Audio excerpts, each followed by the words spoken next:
Então vamos lá. Nós vamos falar hoje desse livro que, para mim, eu até não considero somente um livro, nem uma biografia de Jesus ou de alguma coisa religiosa, mas sim um orientador de vida, de moral, de valor, que é o Evangelho. Independente da religião, vamos imaginar, porque nós, à luz do Espiritismo, nós temos que pensar que todos nós somos espíritas. Todos nós, espíritas não, todos nós somos espíritos encarnados nesse momento, ou desencarnados. E nós temos judeus espíritas, nós temos católicos espíritas, evangélicos espíritos, não espíritas, na condição de espíritos. Nós temos judeus espíritos, católicos espíritos, muçulmanos espíritas, evangélicos espíritos e espíritas espíritos. Por que é importante eu começar dessa forma? Porque todos, independente da religião, todas as religiões convertem para uma coisa comum, que é a comunhão com Deus. Então, quando eu vou falar do Evangelho segundo o Espiritismo, desse capítulo 5, que é Bem-aventurados os aflitos, e esse item 4, principalmente, que são as causas atuais das aflições, eu quero que vocês pensem um pouco por que na codificação, quando Kardec escreveu, com a orientação dos espíritos benfeitores, ele escreveu esse livro, e ele foi o capítulo que mais comentários e ajuda do plano espiritual obteve. Foram um total de 13 comentários de manifestações espirituais sobre esse capítulo, Bem-aventurados os aflitos. Porque eles já sabiam que nós, como seres humanos, em plena evolução, estamos aqui, nesse mundo de provas e expiações, trabalhando as nossas aflições.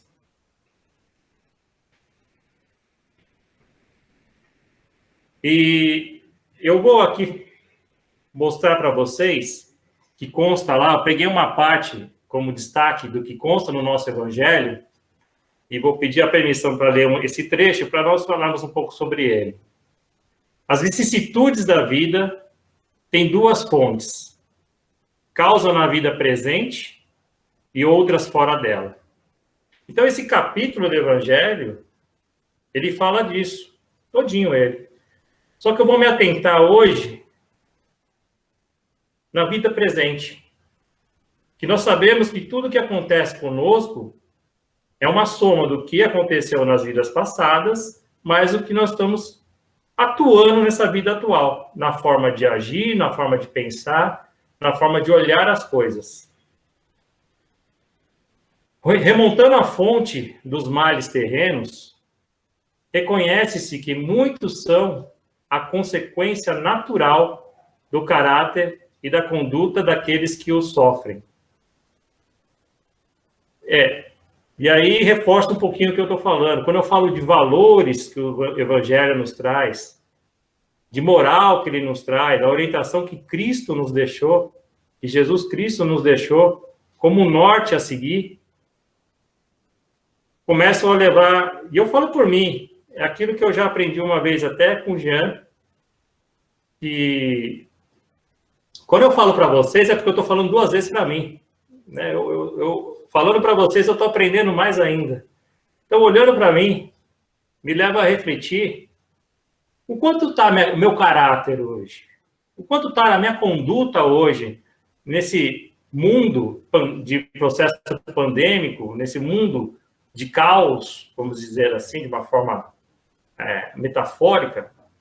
Então, de que forma que eu estou agindo, de que forma que eu estou pensando, de que forma o que eu estou fazendo para quem está próximo, quem mora comigo, ou aqueles que me relacionam, para tentar ajudar a minimizar essa situação caótica de pandêmica que nós estamos. O que eu estou trabalhando aqui dentro, aprendendo, até chegar a esse momento da vida, que eu posso compartilhar e o que eu tenho ainda a melhorar. A quem pois culpar de todas as suas aflições, senão a si mesmo? É uma grande pergunta que Jesus faz ali, nessa informação que ele passa lá para os apóstolos e que é retransmitido para nós o Evangelho. Eu vou culpar um terceiro porque eu não estou conseguindo fazer algumas coisas que eu gostaria? Que nem a música do Legião Urbana, que alguns devem conhecer. Eu culpo os meus pais pelas minhas coisas? Ou eu culpo os meus amigos? Ou culpo a sociedade por eu não conseguir algo? Mas e eu? E aquele meu olhar, quando eu estou na frente do espelho, e tenho aquela conversa íntima que eu sei que está lá dentro, me perguntando e me ajudando sobre isso. Esse olhar para dentro, será que eu estou dentro dessa moral e dessa ética que Jesus veio me trazer? No meu dia a dia? Nas coisas que eu compartilho através da rede social, ou numa conversa por telefone, ou no meio de trabalho, hoje no teletrabalho, né, que hoje estamos no teletrabalho, então, para aqueles que trabalham em casa, ou aqueles que não podem ficar em casa, mas têm que ir à rua. E como é que está esse relacionamento? É um relacionamento de agitação, de aflição, ou de tentar minimizar ao máximo esse momento da nossa vida? É para refletir. Eu falo porque é para nós refletirmos. Vamos buscar juntos, aqui no Evangelho, ensinamentos que são antigos, mas parecem contemporâneos e que nós sempre esquecemos. Eu estou ajudando a relembrarmos de novo. Aí eu busco na doutrina, no livro que eu mais gosto de ler da doutrina, que é o Livro dos Espíritos. Ele tem a questão 133, o item A. Ele tem várias coisas, essa questão é muito grande, mas eu me atenho a o item A. Mas então, de que serve aos espíritos terem seguido o caminho do bem, se isso os isenta do sofrimento da vida corporal? Desculpe, se isso não os isenta dos sofrimentos da vida corporal. É o famoso começar a pensar querendo olhar para o próprio umbigo e querer tirar alguma vantagem ou querer se fazer de coitado, vamos fazer assim, que essa pergunta inicialmente parece ser feita, né? Por quê? E aí vem a resposta, de uma forma resumida, os próprios benfeitores do plano espiritual, através do Kardec, né? Eles nos mostram o seguinte: chegam mais depressa ao fim. Demais, as aflições da vida são muitas vezes a consequência da imperfeição do espírito. Lembrando que nós somos espíritos encarnados. E se nós pararmos para pensar, essa imperfeição pode continuar também quando desencarnar. Lembrando uma passagem aqui, rapidamente, do André Luiz, aqueles que já conhecem, vou reforçar, e aqueles que não conhecem vão aprender pela primeira vez. O André Luiz, naquele primeiro livro da obra dele, Nosso Lar, né? Quando desencarna, onde ele vai parar? No nosso lar direto? Não. Ele vai parar no umbral. Ele vai parar na ponta do umbral. É como se fosse, assim, quase que na divisa já com o nosso lar ali, olhando da visão do plano espiritual. Mas ele vai parar lá até ele tomar consciência do que estava acontecendo e ser resgatado. Estou fazendo um resumão, mas para que vocês entendam o quê? Qual foi o maior desafio aí nesse resgate do espírito dele, dessa religar? Primeiro, não cumpriu completamente aquilo que tinha acordado nessa reencarnação, no processo reencarnatório dele. Então ele voltou, foi parar no umbral, se recuperou, entendeu as coisas, e entendeu, inclusive, que a missão do pai dele, que estava em níveis mais abaixo que ele estava no umbral, quer dizer, com as duas amantes, era uma missão que desafiava o amor, que ainda nós não conhecemos direito. Porque a mãe dele, que estava num nível acima do nosso lar, naquela época, em 1946, mais ou menos, quando ele nos relatou essas informações, na década de 40, não vou ser preciso agora no ano, e a mãe dele, que estava num nível acima dele, a Laura, a senhora Laura, que já estava num nível de evolução acima dele, vira para ele e fala: filho, eu vou voltar, fique tranquilo. Tudo tem um propósito na lei de Deus. Eu vou voltar,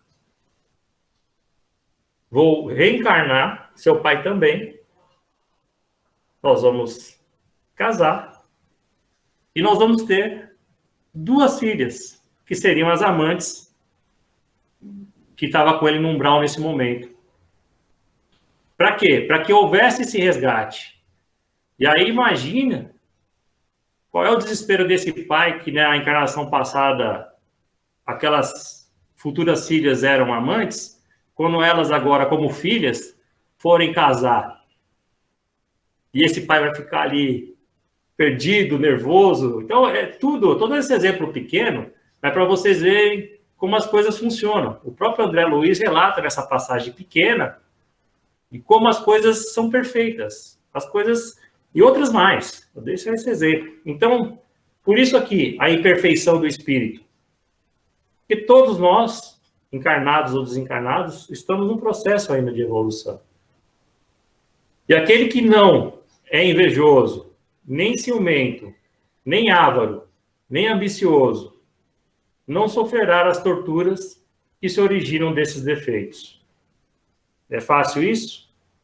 Sei que não. Mas nós temos que tentar. Essa é o nosso, como a Gi gosta de dizer, é o nosso mote, né? É o nosso objetivo de ser uma pessoa melhor, de buscar a reforma íntima o tempo todo para tornar-se essa pessoa cada vez melhor. E aí eu vou buscar ali também no livro Renovando as Atitudes, através do Espírito de Hamed, ele faz uma correlação direta com esse capítulo do Evangelho, e eu peguei esse trecho como destaque. Nossa mentalidade atrai tudo aquilo que irradiamos. Certos conceitos que mantemos atraem prosperidade e nos fazem muito bem. Outros tantos nos desconectam do progresso e da realidade espiritual. Então, eu gostaria até de fazer um adendo aqui. Como funciona o nosso mecanismo? Nós temos emoções, eu vou falar de uma forma macro, que são mais detalhadas do que isso, mas nós temos emoções, boas ou ruins, aqui dentro, com sentimentos, que alimentam os nossos pensamentos 24 horas por dia. E que geram as nossas ações, as nossas atitudes. O grande desafio dentro do livre-arbítrio, que é tão falado, é como eu reajo diante dessas vicissitudes, como falou no próprio Evangelho. Como eu reajo nesses desafios diários que nós temos na nossa vida. Como eu trabalho isso? De forma invejosa, de forma vulgar, sem pensar. Eu perdoo, mas até a página 33. Que perdão é esse? Até a página 33. Então, são exemplos que nós temos que pensar. O que é muito importante hoje é trazermos esse olhar para dentro, é trazermos esses ensinamentos. Por isso, a doutrina, como até o Rui no início pediu, ela é essa consoladora. Ela é esse estado consolador. Os espíritos benfeitores trazem, através das palavras que Jesus nos deixou, no reforço das questões das causas e dos seus efeitos, que tudo aquilo que eu faço tem a sua reação de retorno. Se eu pratico e penso bem, eu tenho a tendência de receber esse bem. Se eu pratico e penso mal, infelizmente, pode ser que eu atraia algumas coisas ruins para a minha vida, que são essas aflições, que nos levam muito a isso. Então, aquela frase que vocês já ouviram falar, que já está batida, mas eu não canso de repetir, diga com quem, diga o que pensa, e eu direi com quem andas. E quando eu falo para nós espíritas que é com quem andas, a gente sabe que não são só os encarnados. O seu pensamento atrai coisas boas, benfeitores, ou amiguinhos de pouca luz. Então, por isso orai e vigiai o tempo todo. Olhe para as suas ações, olhe o que você pensa, olhe para as suas emoções. Como que você age em relação a tudo isso que você... É fácil? Não é. Mas eu estou reforçando que nós temos onde buscar esse amparo. É que nós esquecemos o tempo todo. É só lembrar onde buscar esse amparo consolador. Então, o Consolador prometido, ele não retira a cruz dos ombros. Não espera que ele vai tirar esse problema que você está passando. Eu vou rezar, eu vou orar, tanto dia que ele vai me atender e vai me tirar. Temos que tomar muito cuidado de ter a fé como a gente fala, a fé racional. A fé que faz sentido. Não aquela que busca ainda um milagre, não aquela que busca eu ficar sentado culpando os outros e até Deus, às vezes, porque as coisas não dão certo. É a fé da minha atitude de que, se eu fizer a coisa certa, ele está ali, me amparando e dando força para que as coisas continuem. Se eu fazer as coisas erradas, também não tem problema. Ele, como um pai bondoso, está ali, para mostrar que fala, ó, ok, você vai ter outra oportunidade. Ele nos fortalece o suficiente para carregar essa cruz. Ele nos livra do desespero, nesse turbilhão de emoções que nos faz paralisar a caminhada evolutiva. Nos livra do desespero. Ele não nos livra do problema, como eu já falei. Ele nos livra do desespero. Porque o problema é a nossa prova ou expiação, ou ambas, aqui na Terra, com a família que convivemos, com o trabalho que nós temos, com a sociedade que convivemos, no país que nós estamos, em qualquer parte do mundo. Por isso que no início eu citei, nós somos espíritos, independente da religião, porque o negócio é mais amplo. Como todos os caminhos, até um taoísta, por exemplo, levam a Deus, até um ateu. Aqui é um detalhe que daria só até uma palestra, nem um evangelho, daria uma palestra só para vocês entenderem como tem determinadas pessoas que têm a atitude de um ateu, que faz mais do que o evangelho, a moral de Cristo nos ensina, do que o próprio que fala que segue os preceitos de Cristo. É para nós pensarmos.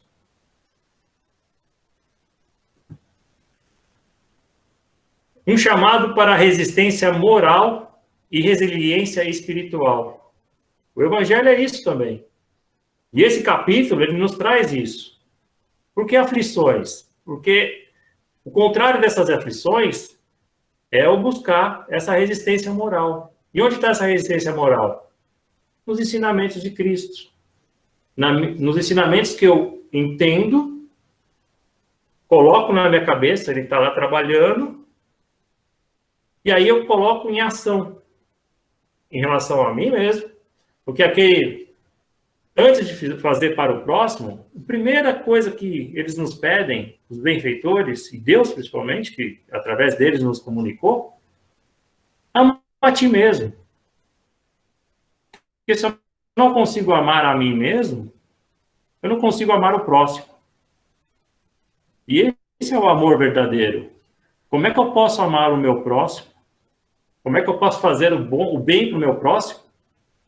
Se eu não amo a mim mesmo, se eu lá no fundo eu sei, eu posso falar para a sociedade, eu estou bem, estou ótimo, estou tranquilo, joinhas, né, likes, mas no fundo eu estou ali, com as minhas angústias, com as minhas aflições, porque eu causo isso, porque eu não trabalho bem isso, porque eu quero mais, quero mais, quero mais, e esqueço de uma palavrinha importantíssima, que é uma palavra assim que eu uso como mantra, desde quando comecei a entrar na doutrina espírita e entendê-la, que é muito obrigado. É agradecer pelos bons momentos e pelos momentos ruins também que passamos, que nos fortalece, que uso como escola de aprendizado. Poxa, eu consegui sair e resolver mais esse problema. Próximo. Não esquecemos, o Divaldo Franco, parafraseando, ele fala que aqui é o educandário. E é isso mesmo. É um educandário.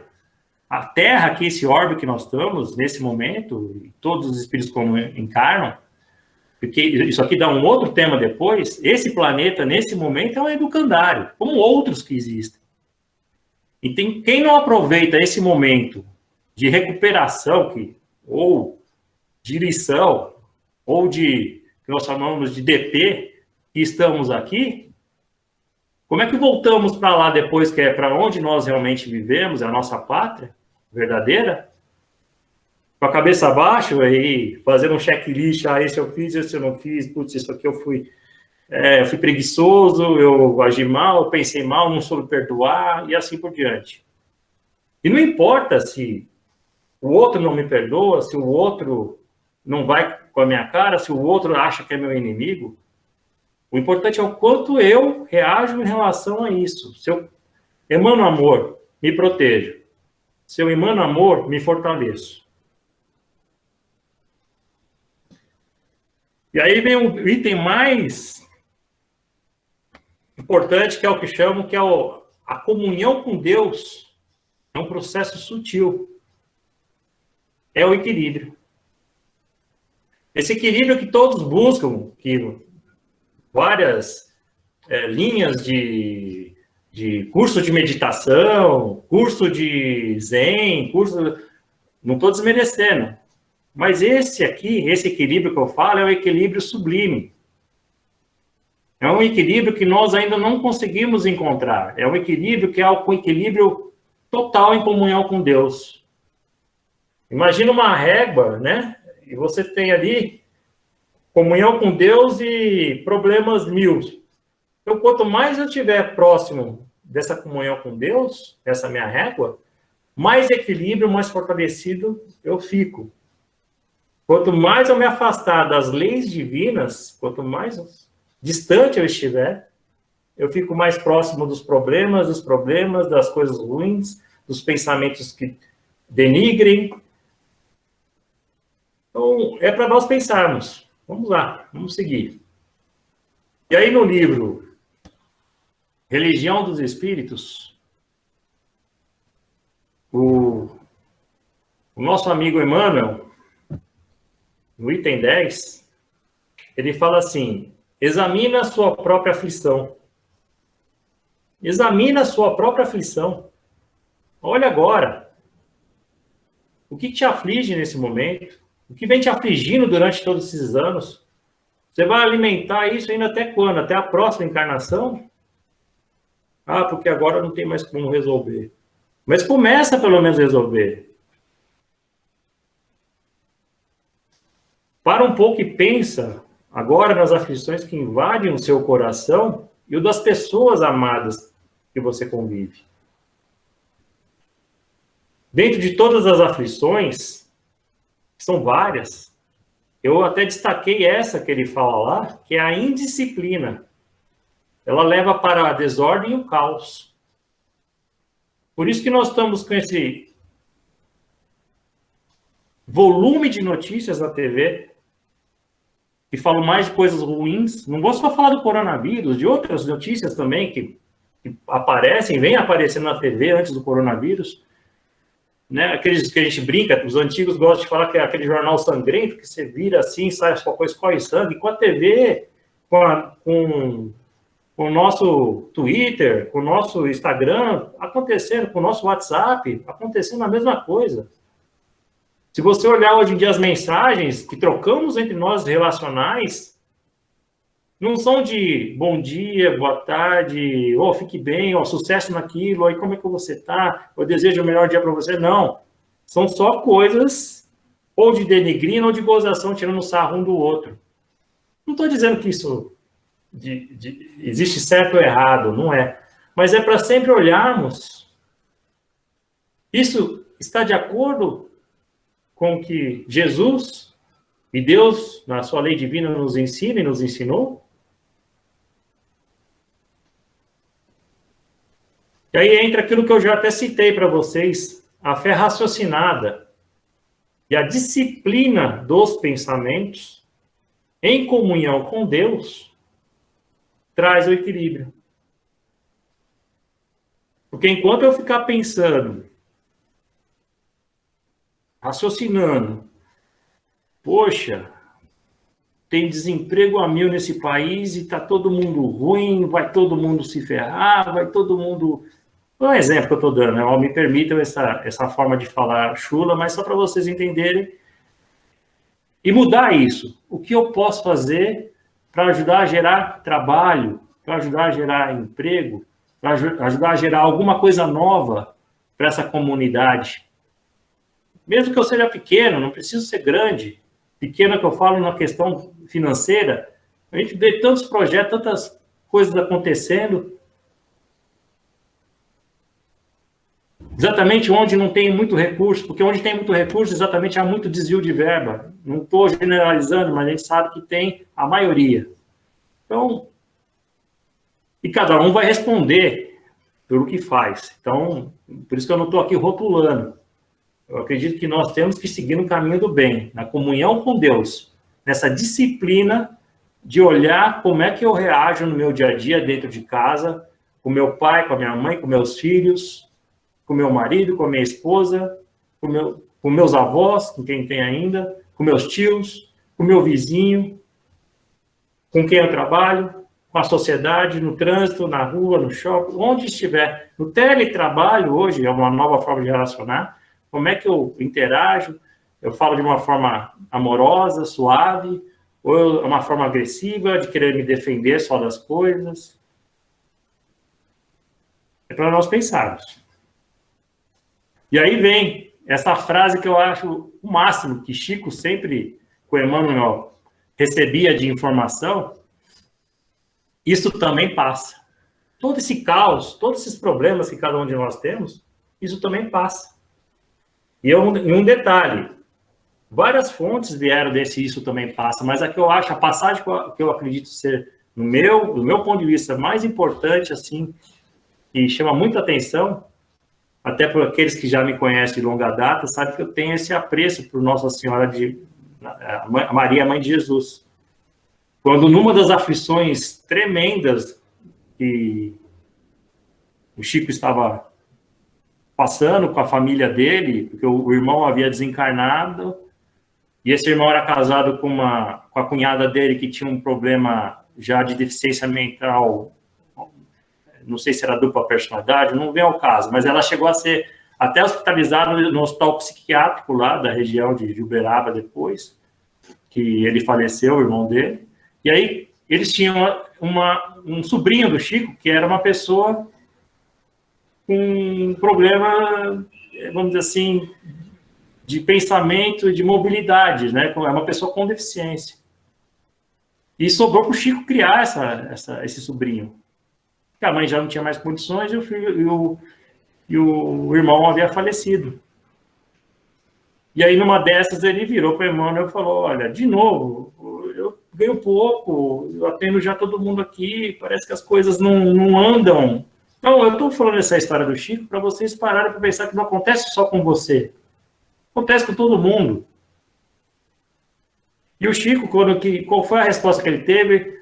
Quando o Emmanuel falou, tudo bem, Chico, vou numa missão aqui com o pessoal do grupo de Maria e depois eu volto. Ele falou, aproveita, pergunta para ela. O Chico, daquele jeito mineirinho dele, tranquilo. Pergunta para ela o que ela tem a dizer sobre isso. Dava aí meus pedidos, minha oração, minha reclamação, mas para ver o que pode ser feito. E aí o Emmanuel, na hora, já voltou, porque você sabe que a comunicação de lá para cá é rápida, né? Não é daqui para lá, de lá para cá. Voltou e falou, Chico, ela disse para relembrar que isso também passa. Então, ela só reforçou aquilo que a própria mãe dele, desde pequenininho, falava para ele, os espíritos, como Emmanuel e outros que conversavam com ele, falavam, calma, Chico, isso passa. E a Maria, para chancelar, nesse momento, mandou a mensagem, Chico, isso também passa. Então, ele já entendeu o recado e manteve-se firme e forte para cumprir a missão dele. Então, eu falo isso não na idolatria desse médium maravilhoso que nós temos, mas e sim no exemplo de que nós podemos seguir também nosso desafio de ser uma pessoa melhor, de conseguir superar as dificuldades, as nossas aflições. E aí, retornando aí para um trecho do Evangelho, bem-aventurados os aflitos. Pode então traduzir-se assim: bem-aventurados os que têm ocasião de provar sua fé, sua firmeza, sua perseverança e sua submissão à vontade de Deus, porque terão centuplicada a alegria que lhes falta na terra, porque depois do labor virá o repouso. Lacordaire, 1863. Isso está lá. Nada disso que eu coloquei aqui é inventado. Tudo está lá na doutrina. Tudo está lá no Evangelho, no Livro dos Espíritos. Tudo está lá chancelado através, desde o Kardec até hoje, por todos os espíritos, pelo Eurípides, pelo Chico, pelo André, pelo Humberto de Campos. Tudo está lá. Eles estão o tempo todo, através deles, os espíritos comunicando através dessas pessoas que eu citei, e aqueles espíritos que eu citei, nos trazendo essa mensagem. Calma, aguente esse educandário, aguente essa escola, com firmeza, com a moral elevada, próximo do que Deus nos ensina, em consciência que Deus nos ensina. E no final você colherá resultados melhores do que você imagina. Então, eu quis trazer isso inicialmente, e aí eu vou abrir para perguntas agora, para vocês. Deixa eu ver se eu tenho. Não tenho, então eu vou abrir para perguntas, para nós tornarmos agora, depois dessa introdução, isso aqui dava para ficar 3 horas falando, e até demais, né? Então, eu tentei fazer um resumo, porque esse capítulo é enorme. Então, eu me ative só para esse item, olha o quanto que nós temos já para aprender aqui. Então, eu agradeço e vamos lá, abertos agora para perguntas, para um debate. Fiquem à vontade para o primeiro que quiser.